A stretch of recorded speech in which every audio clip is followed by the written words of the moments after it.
अनैतिक मार्गाने लोक जातात, अनैतिक मार्गाने प्रगती केल्याचं आपल्याला दिसतं. परंतु म्हणून गांगरून किंवा भांबावून न जाता की माझा मार्ग हा सत्याचा आहे, सन्मार्गाचा आहे, आणि जरी आज मर्यादित कमी किंवा नाही जरी पैसे मिळाले, उत्पन्न मिळालं, तरी मी माझा सन्मार्ग सोडणार नाही. हा जो मी पर्याय निवडलेला आहे याच्यावर मी सदैव खंबीरपणे उभा राहील, ही भूमिका घेऊन पुढे आपण जायला हवं. सम्यक व्यायाम, वाईट विचार निर्माण झाल्यास त्याचा त्वरित नाश करणे. आता याच्यामध्ये बरंच पुढे दिलेलं आहे. षड्रिपू असतात, काम, क्रोध, मोह, मद, माया, लोभ, मत्सर, द्वेष, मत्सर, हे सगळे आहेत. यातून कुणीही मुक्त झालेला नाहीये. जर माणूस आहे तर त्याला हे षटविकार, षड्रिपू राहणारच. परंतु त्याच्यावर विजय मिळवणं, त्याच्यावर नियंत्रण मिळवणं, आणि शक्यतोवर जे आपल्या मनामध्ये वाईट विचार येत आहेत त्या वाईट विचारांना बाजूला ठेवून, त्यांना बाजूला काढून आपण सन्मार्गाने पुढे जाणं याचा विचार केला पाहिजे. आणि जसं मनाचं आपण बोललो तसं मनामध्ये भरपूर काही बाबी येतात, अनेक वाईट विचार येतात, तर त्यांना कसं नियंत्रित करायचं याच्याकडे सुद्धा लक्ष देण्याची गरज आहे. सम्यक स्मृती, तात्विक गोष्टींचे स्मरण करून चित्तास, मनाला जागृत ठेवणं. जर असे काय वाईट विचार आलेही तरी आपण चांगले विचार समोर आणून आपलं जे काही चित्त आहे, आता हे खूप गहन गोष्टी आहेत, चित्त आणि अजून पुढे काय काय, तरी परंतु चांगल्या गोष्टींचं स्मरण, चांगल्या गोष्टींना समोर आणून आपण त्यामधून आपल्या मनाला असं काही वळण लावलं पाहिजे की असं काही आलंही तरी मी निश्चितपणे त्या विकारांवर, त्या अनैतिक विचारांवर मी नियंत्रण मिळवून मी पुढे जाईल, ही भूमिका आपण ठेवायला हवी.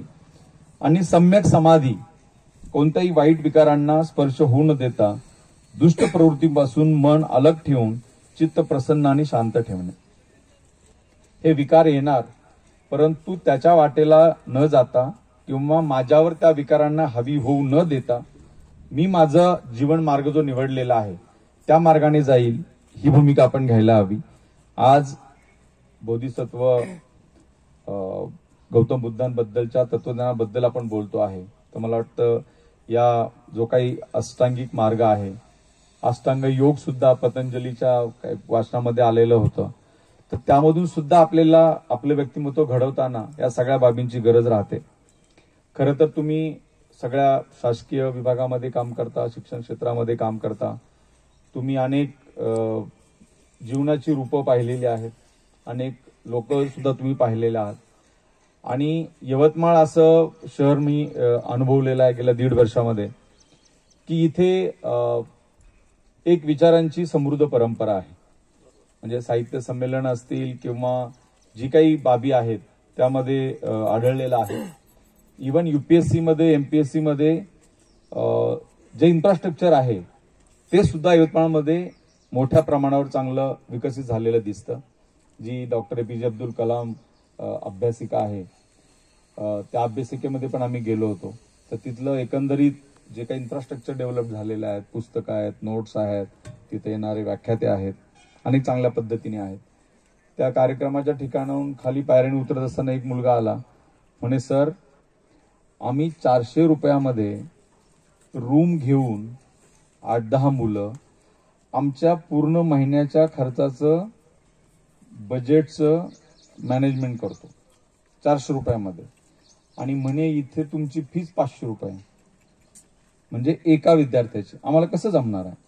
तर यवतमाळमध्ये ग्रामीण भागातून येऊन एखादी खोली घेऊन अनेक विद्यार्थी स्वतः स्वयंपाक बनवतायत, अभ्यास करतायत.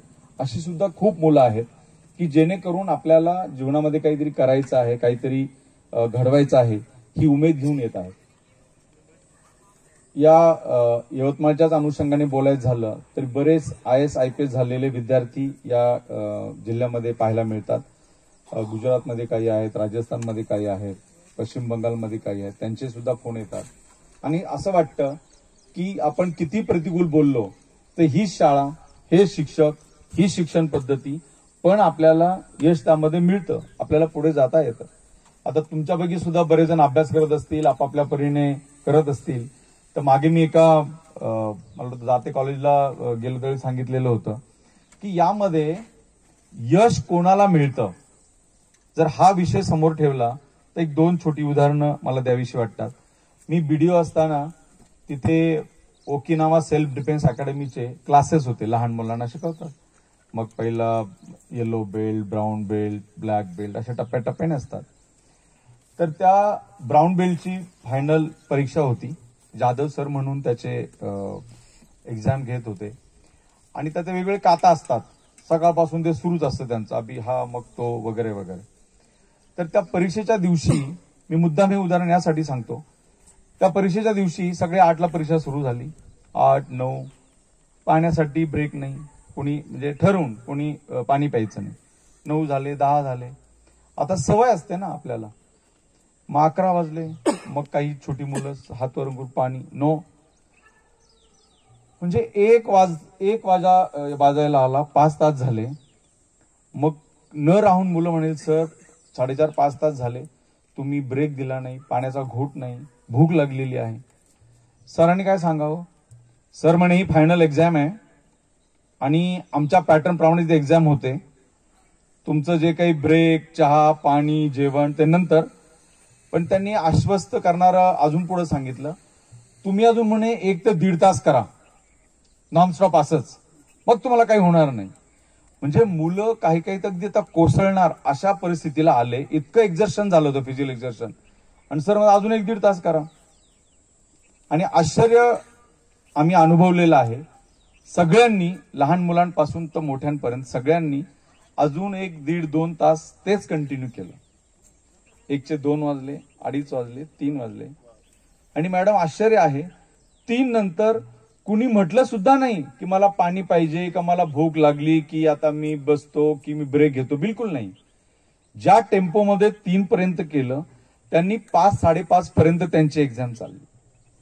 आणि सगळ्यांनी सुटकेचा निश्वास टाकला, अरे 5:30 झाले. मग सरांनी सांगितलं की आपण आपली कॅपॅसिटी कधी ओळखलेलीच नसते.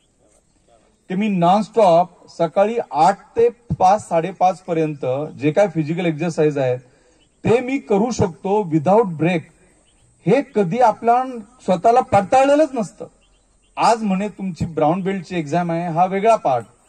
पण तुमच्या लाईफमध्ये तुम्हाला हे कळेल का तुम्ही 8ला अभ्यासाला बसले तर 5:30 पर्यंत नॉनस्टॉप बिलकुल बसूच शकता, अशी ही भूमिका त्यामध्ये आपल्याला दिसते. आणि म्हणून मला हे सांगायचं आहे की आपण सगळ्यांनी कधी ना कधी आपली पडताळणी आपणच केली पाहिजे.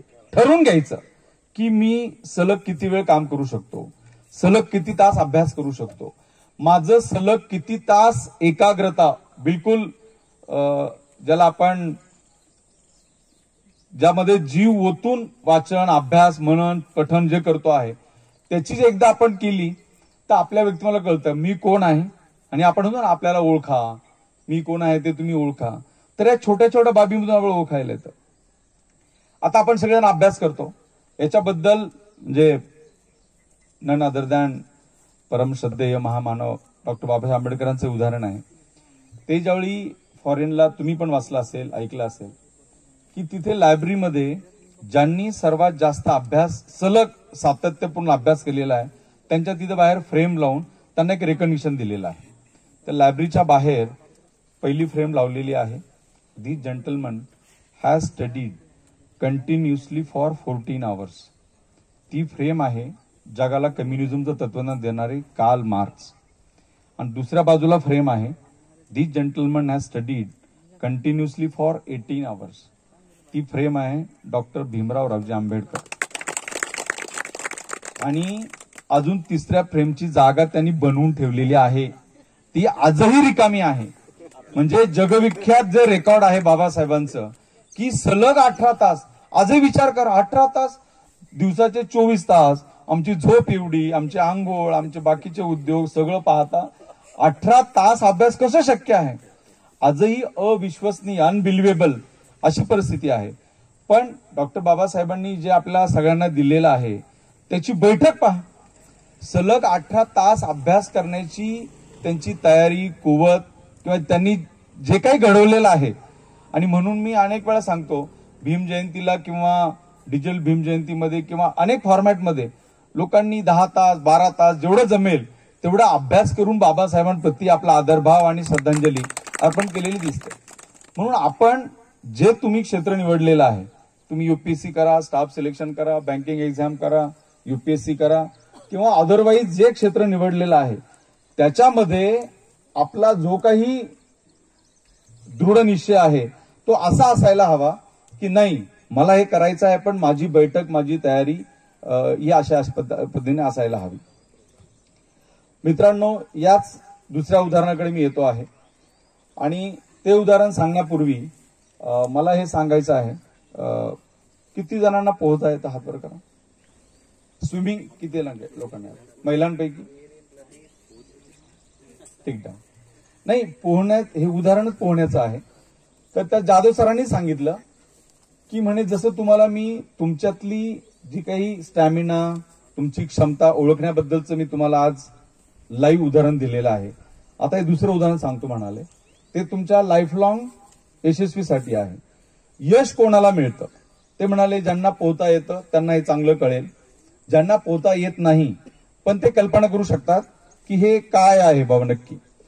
ते म्हणाले, साधं उदाहरण आहे, पोहणारी मुलं मुली पुरुष महिला नदीत जातात, तलावात जातात, स्विमिंग पूलमध्ये जातात आणि पोहायला गेले की त्यांच्या अनेक पोहण्याच्या काय बटरफ्लाय, इन्व्हर्टेड बटरफ्लाय, अनेक त्यांच्या स्टाईल वगैरे असतात.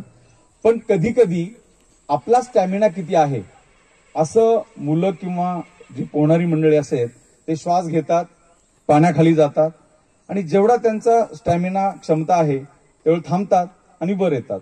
मग ते कधी कधी मी 10 म्हणेपर्यंत खाली थांबलो, मी 20 म्हणेपर्यंत थांबलो, मग कोणी नाणं टाकतं मग मी तो नाणं घेऊन येतो, एखादी वस्तू टाकतो ती मी घेऊन येतो, अशा अनेक खेळ करतात. ते म्हणाले, यश कोणाला मिळतं याच्याबद्दल हे उदाहरण मी देतो आहे. कल्पना करा, स्विमिंग पूल आहे किंवा विहीर आहे, तुम्ही पोहायला गेलेले आहात, तुम्ही पोहता पोहता ठरवलं, श्वास घेतलेला आहे आणि तुम्ही पाण्याखाली गेलेले आहात. जेवढा तुमचा स्टॅमिना आहे तुम्ही तोपर्यंत पाण्यामध्ये राहता. पण एक वेळ अशी येते का तुमचा श्वास संपत येतो आणि तुम्हाला एकच वेध लागलेला असतो, आता पाण्याच्या वर येऊन दुसरा श्वास घ्यायचा असतो. म्हणजे ती स्थिती आठवा आणि जसं पाण्याच्या वर यायचं आहे जणू काही ते आपल्या जीवनातलं ध्येय आहे आणि त्या ध्येयाकडे मला जायचं आहे. म्हणजे तुम्ही कल्पना करू शकता, ज्यावेळी श्वास संपत येतो त्यावेळी हात पाय बिलकुल झटकून अंगात आहे नाही तेवढी ताकद एकवटून आपलं एकच ध्येय असतं, आता आपल्यावर 8 फूट 10 फूट 4 फूट किती जे पाणी असेल तेवढ्यावर यायचं, पाण्याच्या वर येऊन श्वास घ्यायचा.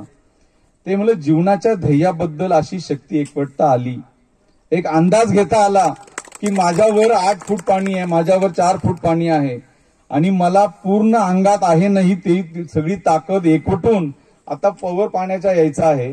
ते म्हणाले, तुम्ही जग जिंकलं म्हणून समजा. ज्याला हे जमतं त्यांनी जग जिंकलं म्हणून समजा. ते म्हणाले, क्लायमॅक्स अजून पुढे आहे. या जजमेंटमध्ये फ्रॅक्शन ऑफ सेकंडची जरी चूक भूल झाली तरी साक्षात मरण आहे. जर तुमच्यावर 20 फूट पाणी आहे आणि तुम्ही चालत रमत गमत, तुम्हाला डायरेक्ट तुमचं प्रेतच पाण्याच्या वर येणार आहे. म्हणून जीवाच्या आकांताने, मरणाच्या आकांताने जे प्रयत्न करतात त्यांना यश मिळतंच मिळतं. म्हणून सरांनी सांगितलं की क्षेत्र कोणतंही असो, यश मिळवायचं आहे ना, अशा पद्धतीने आपण पुढे जायला हवं. जगामध्ये अनेक बाबी असतात पण आपला ध्यास आणि दृष्टिकोन हे अत्यंत महत्वाचे आहेत. आपला नेमका ध्यास कसा आहे आणि आपण आपला दृष्टिकोन आपण काय बाळगलेला आहे यावर आपण आपलं व्यक्तिमत्व चांगलं घडवलं गेलं पाहिजे. आणि छोट्या छोट्या बाबी आहेत, बोलायला भरपूर आहे पण वेळेची मर्यादा असल्यामुळे साधा आपण अभ्यास करतो. आता तुम्ही अभ्यास केलेला असणार, आपण सगळ्यांनी अभ्यास केलेला आहे. आपण जातो लायब्ररीमध्ये, घरामध्ये, आपल्या स्टडी रूम मध्ये, टेबलवर. आता तुम्हाला वाटेल आता हे सांगायला एसपी साहेब कशाला पाहिजेत, पण बाबत गोष्ट. तर आपण जातो जिथे आपलं लायब्ररीतली जागा ठरलेली असते, घरातली आपली स्टडी रूम असते, टेबल खुर्ची असते नसते, खाली जसं असेल तसं आपण जातो आणि आपण पुस्तक घेतो, बसतो आणि हे उदाहरण संजय राडकर आमच्या सिनियरनी आम्हाला सांगितलेलं होतं. ते म्हणाले अभ्यास करायचा आहे त्याला सुद्धा काहीतरी स्टाईल पाहिजे, त्याचा स्टाईल स्टेटमेंट असायला पाहिजे. अभ्यास असं नाही करायचा. ते म्हणे तुम्ही जा आणि आज काय समजा हिस्ट्री मधलं तुम्ही काही करायचा अभ्यास ठरवलेला आहे, इतिहासाचं पुस्तक आहे, नोट्स आहेत, जा तिथे शांतपणे खुर्चीवर बसा जिथे तुम्ही लायब्ररीमध्ये घरामध्ये, आणि पुस्तक मिटलेलं आहे त्याला मिटलेलंच ठेवा. एकदम काय लगेच उघडून लगेच दणदण सुरू करायची काही गरज नाही. जायचं, पुस्तक ठेवायचं, डोळे मिटायचे आणि आज आपण काय वाचणार आहे, काय अभ्यास करणार आहे हे डोळे मिटून जस्ट थोडंसं विचार करा की आज इतिहासामध्ये स्वातंत्र्यपूर्व काळातला लढा किंवा स्वातंत्र्य नंतरचा लढा हे मी आज वाचणार आहे. एक अर्धा मिनिट पण नाही, एक काही सेकंद हे तुम्ही करा. हळूच पुस्तक म्हणे तुम्ही उघडा, जिथे तुम्हाला जायचं तिथे जा आणि ही अत्यंत संतपणे केलेली कृती तुम्ही वाचायला सुरुवात करा. मग तुमचा 1 तास, 1.5 तास, 2 तास जेवढा तुमचा स्टॅमिना आहे ते तुम्ही वाचन करा, त्याची उजळणी करा, रिव्हिजन करा, जे करायचं करा. तुम्हाला असं वाटलं की आता आपलं संपलेलं आहे हा कोटा, 1.5 तास, 2 तास, 4 तास, मग लगेच पुस्तक बंद करायचं नाही. ते पुस्तक हळूच बंद करायचं आणि परत डोळे मिटायचे की आता 1.5 तासामध्ये, 2 तासामध्ये, 4 तासामध्ये आपण नेमकं काय वाचलं. आपण स्वातंत्र्यपूर्व लढ्यामध्ये हे वाचलं, हे वाचलं, हे वाचलं, आणि मग पुस्तक शांतपणे बंद करून मग तुम्ही ब्रेक घ्या, चहा प्या, कामाला जा किंवा जे आपलं रुटीन आहे ते तुम्ही करा. ही छोटीशी गोष्ट पण अभ्यास, तपस्या काय असते. आपण म्हणतो तपस्या म्हणजे अभ्यास करणं, तयारी करणं तपस्या आहे, तर ही तपस्याच आहे. त्या भूमिकेतून आपण गेलो तर आपली जी काही स्मरणशक्ती आहे किंवा जे आपण वाचलेलं आहे ते सुद्धा आपल्याला त्याचं पुनराठवण करताना, ते रिवाईज करताना त्याची मदत होते. आणि एकदा सवय लावून घेतली का सांगायची गरज नाही, आपलं ती जणू काही तो दैनंदिन रुटीन आपलं होतं. शांतपणे जायचं, त्याप्रमाणे करायचं, मनन चिंतन करायचं. ह्या गोष्टी अत्यंत महत्वाच्या आहेत. आम्ही अनुभवलेला आहे.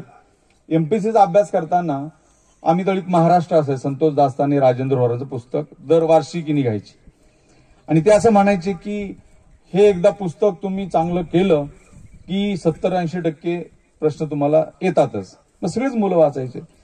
पण मी अनुभवलेलं आहे इतक्या रिव्हिजन सर झाल्यानंतरही काही टॉपिक असे यायचे की ते आत्ता पहिल्यांदाच वाचतो की काय असं वाटायचं. जॉग्रफीमध्ये असतील किंवा इतर औद्योगिकरणामध्ये असतील, अर्थव्यवस्थेचे असतील, अरे हे तर आपण 4 वेळा रिव्हिजन झाली आणि आता आपल्याला ऍज इफ हे मी पहिल्यांदाच वाचत असं वाटतं. हे का आहे? कारण आपण नुसतं पाटा टाकायचं काम करतो. Revision 1, revision 2, revision 3. पण जर अशा पद्धतीने गेलो तर तुम्ही वाचलेलं अगदी रचनात्मक पद्धतीने ते आपल्याला त्याची जी स्मरणशक्ती आहे ती चांगली डेव्हलप करता येते. आता सर्वात शेवटी मी दाते कॉलेजला बऱ्याच ठिकाणी सांगतो की पालकांना, आई वडिलांना नेहमी असं वाटत आलेलं असतं की जसं आपल्या छोटी चिमुकलीने इतक्या लहान वयात इतकं छान गायनामध्ये कर्तृत्व सिद्ध केलेलं आहे, आमच्या मुलांनी ह्या फील्डमध्ये त्या फील्डमध्ये करावं. आणि सरते शेवटी एक सजग नागरिक, सुजाण नागरिक, अभिमान वाटावा आमच्या कुटुंबांना, आमच्या घराण्याला, आमच्या जे काय असेल असं प्रत्येकाला वाटत असतं. तर अमेरिकेचे राष्ट्राध्यक्ष अब्राहम लिंकन आणि बऱ्याच शाळांमध्ये सुद्धा ते पत्र आहे, अब्राहम लिंकनचे हेड मास्तरास पत्र. पाहिलं असेल ना तुम्ही, ऐकलं असेल. तर ते पत्र मी अनेक ठिकाणी सांगतो की म्हणजे अब्राहम लिंकननी असं त्यांना वाटलं की आपल्या मुलाच्या गुरुजींना सांगितलं पाहिजे. आता तुम्ही शिक्षक क्षेत्रामधले आहात तरी परंतु बाबा तुम्ही त्याला हे शिकवा, टीच हिम इफ यू कॅन. इंग्लिश मधले पत्र आहे. आपल्याकडे प्राध्यापक वसंत बापट यांनी खूप सुंदर मराठीत त्याचं भाषांतर केलेलं आहे. तर जीवनातलं जे द्वंद्व आहे किंवा जगामध्ये हे सगळं आहे, तर तुम्ही माझ्या मुलाला हे शिकवा. तुमच्या या शिकवण्यातून त्याच्यावर असे संस्कार घडू द्या की जेणेकरून तो एक नागरिक म्हणून घडताना त्याचा प्रवास अत्यंत चांगल्या पद्धतीने झाला पाहिजे. ते पत्र एक 4 मिनिटात आपल्याला सांगतो आणि मग मी सांगता करणार आहे. तर अब्राहम लिंकन हे आपल्या मुलाच्या जे आता हेडमास्टरच म्हटलेले त्यांनी, पण ते असं म्हणतात, प्रिय गुरुजी, सगळीच माणसे न्यायप्रिय नसतात, नसतात सगळी सत्यनिष्ठ, हे शिकेलच माझा मुलगा कधी ना कधी. मात्र त्याला हे देखील शिकवा, जगात प्रत्येक बदमाशा गणिक असतो एक साधुचरित पुरुषोत्तमही. स्वार्थी राजकारणी असतात जगात, तसे असतात अवघ आयुष्य समर्पित करणारे नेतेही, असतात टपलेले वैरी तसे जपणारे मित्रही. जमलं तर त्याच्या मनावर ठसवा, घाम गाळून कमावलेला एकच छदाम आयत्या मिळालेल्या घबाडापेक्षा मौल्यवान आहे. हार कशी स्वीकारावी हे त्याला शिकवा, आणि शिकवा त्याला विजयाचा आनंद संयमानं घ्यायला. तुमच्यात शक्ती असली तर त्याला द्वेष मत्सरापासून दूर राहायला शिकवा, आणि सांगा त्याला आपला हर्ष संयमानं व्यक्त करायला. गुंडांना भीत जाऊ नको म्हणावं, त्यांना नमवणं सर्वात सोपं असतं. जमेल तेवढं दाखवीत चला त्याला ग्रंथ भांडाराचं अद्भुत वैभव. मात्र त्याबरोबरच मिळू दे त्याच्या मनाला निवांतपणा, सृष्टीचं शाश्वत सौंदर्य अनुभवायला. पाहू दे त्याला पक्ष्यांची आसमान भरारी, सोनेरी उन्हात भिरभिरणारे भ्रमर, आणि हिरव्यागार डोंगर उतारावर डुलणारी चिमुकली फुलं. शाळेत त्याला हा धडा मिळू दे, फसवून मिळालेल्या यशापेक्षा सरळ आलेलं अपयश श्रेयस्कर आहे. आपल्या कल्पना, आपले विचार यावर दृढ विश्वास ठेवायला हवा त्यानं. बेहत्तर आहे सर्वांनी त्याला चूक ठरवलं तरी. त्यानं भल्यांशी भल्याईनं वागावं आणि टग्यांना अद्दल घडवावी. माझ्या मुलाला